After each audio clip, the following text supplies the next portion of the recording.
Hello बच्चों, आज हम लोग वर्ग 10 में चैप्टर जो है 1 का यानी वास्तविक संख्या का प्रश्नावली 1.3 से संबंधित एक क्वेश्चन पढ़ेंगे। ठीक ना। ये आपको एनसीईआरटी बुक के प्रश्नावली आपको 1.3 में ऐसा क्वेश्चन दिया है। ठीक, यानी क्वेश्चन क्या कह रहा है कि सिद्ध कीजिए कि 7√5 एक अपरिमेय संख्या है। ठीक, 7√5 एक अपरिमेय संख्या है। सबसे पहले आपको ये समझना है कि इसको हम किस प्रकार, देखिए कोई भी संख्या जब अंडर रूट में होती है, जब वह पूर्ण वर्ग में न हो तो वह क्या होती है, अपरिमेय संख्या। देखिए अंडर रूट में कितना यहाँ पर है, 5 है। ठीक ना, आगे पीछे से मतलब नहीं, इसका गुणांक हो चाहे प्लस माइनस आगे पीछे अंडर रूट के रहेगा उससे मतलब नहीं है। ठीक, हमको अंडर रूट से मतलब है कि रूट में क्या दिया है, तो रूट में 5 दिया है। और वो देखिए वो जो है पूर्ण वर्ग में नहीं है। ठीक, तो ये पूर्ण वर्ग में नहीं है तो ये क्या है, अपरिमेय ही संख्या कहलाएगी। ठीक, तो अपरिमेय संख्या है तो उसी को हम लोग को आज क्या कर देना है, सिद्ध कर देना है कि 7√5 एक अपरिमेय संख्या है। कैसे, तो इसके लिए सबसे पहले हम लोग क्या काम करते हैं कि इसका हम लोग अपोजिट यानी विरोध कर देते हैं। आपको सिद्ध करना है कि एक अपरिमेय संख्या, तो हम सबसे पहले इसको क्या मान लेते हैं, परिमेय मान लेते हैं। क्या मान लेते हैं, परिमेय मान लेते हैं। तो यहाँ पर मान लीजिए कि माना माना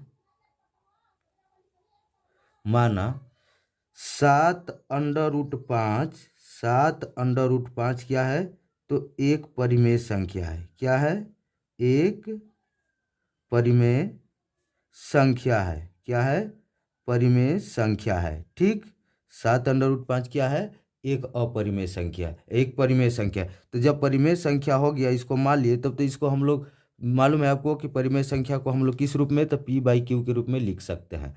तो इसलिए यहाँ पर हम लोग लिख सकते हैं p/q बराबर 7√5, 7√5। ठीक, जहाँ यहाँ पर लिख देते हैं कि जहाँ P और Q क्या है बच्चे, तो P और Q जो है सहभाज्य पूर्णांक है। सहभाज्य पूर्णांक है, सहभाज्य पूर्णांक है। तथा यहाँ पर लिख देते हैं तथा Q बराबर नहीं क्या चीज, तो 0, Q बराबर नहीं 0।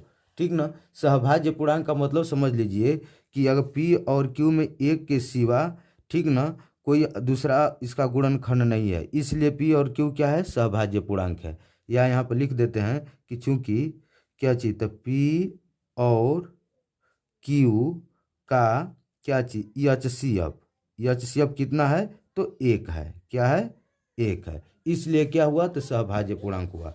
अब हम लोग आगे क्या करते हैं, यहाँ पर एक बार और लिख लेते हैं। देखिए p/q बराबर कितना है, 7√5 है। हम लोग का काम करते हैं कि 7 को पक्षांतर कर देते हैं। देखिए यहाँ पर इंटू है तो इस साइड में लाएंगे तो ये बटा में हो जाएगा, यानी या लिख सकते हैं p के बटा में क्या हो जाएगा, तो 7q हो जाएगा। क्या हो जाएगा, 7q। तो बराबर में क्या बच गया, तो अंडर रूट 5, अंडर रूट क्या बच गया, तो 5 बच गया।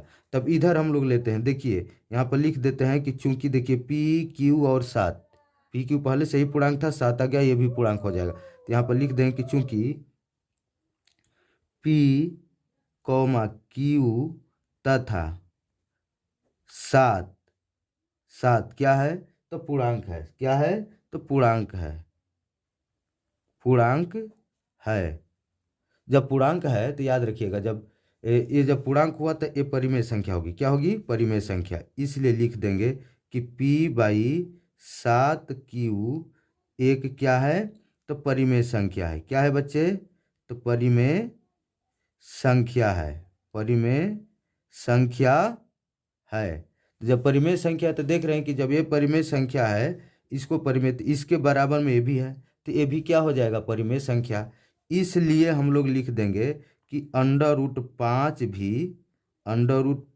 भी एक क्या होगी, तो परिमेय संख्या होगी, एक परिमेय संख्या होगी।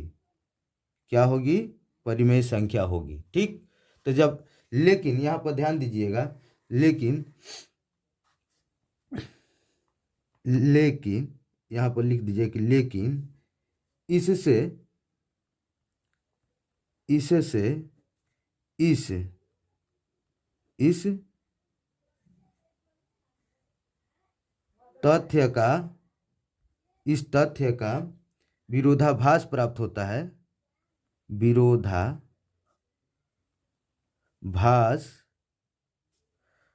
प्राप्त होता है कि √5 क्या है? √5 एक अपरिमेय संख्या है। एक क्या है? अपरिमेय संख्या है। √5 क्या है बच्चे?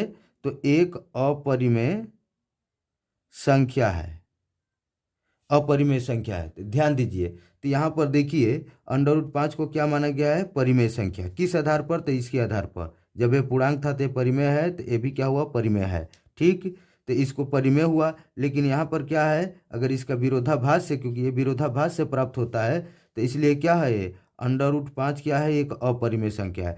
तो एक ही संख्या नहीं हो सकती, एक ही संख्या जो है परिमेय, एक ही संख्या अपरिमेय नहीं हो सकती। इसलिए यहाँ पर लिख देंगे कि चूंकि परिमेय संख्या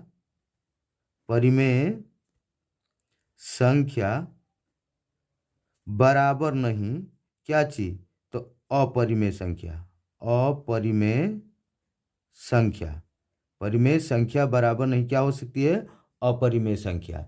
तो जो परिमेय संख्या बराबर नहीं अपरिमेय संख्या, तो जो हम लोग कथन माने थे वो क्या हुआ? गलत हुआ। तो यहाँ पर लिख देंगे कि अतः हमारी मान्यता क्या है? तो गलत है। हमारी मान्यता क्या है? तो गलत है। तो गलत है तो भाई सही क्या है? तो जो दिया था वो तो तब तो सही है। इसलिए लिख देंगे कि 7 √5 क्या है? एक अपरिमेय संख्या है। इसलिए लिख देंगे यहाँ पर, इसलिए 7 √5 क्या है? एक क्या है? अपरिमेय संख्या है। एक अपरिमेय संख्या है। यही क्या हो जाएगा बच्चे? तो प्रूव्ड हो जाएगा। ठीक।